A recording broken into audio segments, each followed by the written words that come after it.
It is the measure of any society, how it treats its most vulnerable.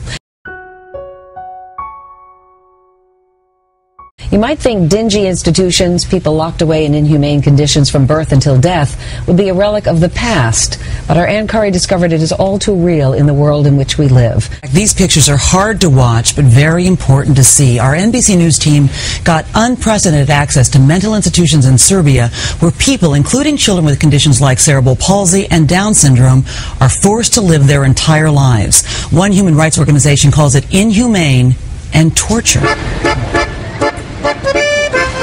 Belgrade today is a city of colorful markets, thriving plazas, and renewed hope. Yet the remnants of war are still evident. And beyond the historic city, there is another remnant of Serbia's past that has remained unchanged and unseen for decades. It is what some call the country's dark secret, its mental institutions. Thousands of adults and children are systematically warehoused in decaying buildings, languishing in the same stark rooms and metal cribs day after day. Heavy medication is common. Therapy is rare. People are just prisoners in these cribs and these beds. We found people being tied up, not for 10 minutes, but hours. It's torture. Torture? Torture. You're saying what is happening in the institutions for the disabled in Serbia amounts to torture? Yes. Yes. In this former communist country, where disabilities have long caused shame, doctors commonly advise parents to put mentally disabled newborns in remote, overcrowded government institutions. For most, it is a life sentence.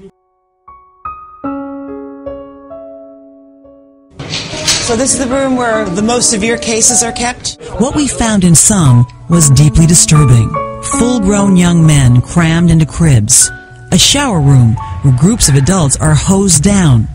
Stick-thin children left alone, some with bodies contorted and atrophied from years of neglect.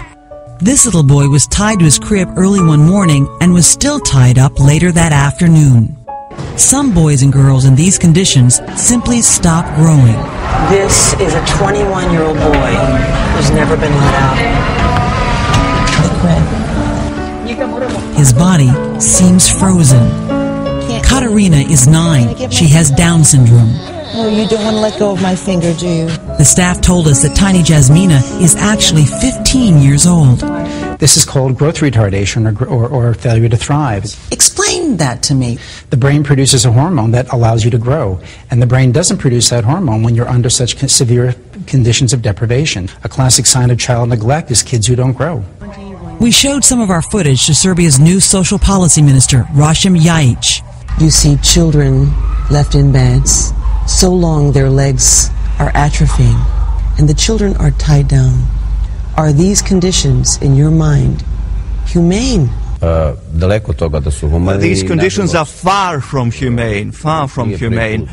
So you agree that it is hurting the children, hurting these people with disabilities to be in these institutions? Absolutely. Of course.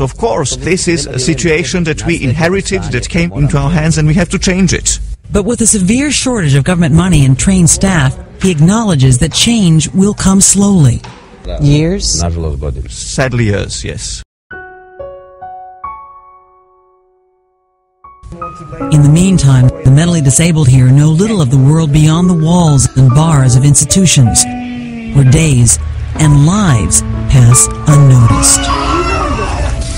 Serbia is calling criticism of its institutions politically motivated propaganda, but there is no question that this publicity will pressure the government to make changes. So there is new hope, I think, because of this report, that some of what we saw might change, but it might take time unless there's help from the outside world. Keep the pressure on.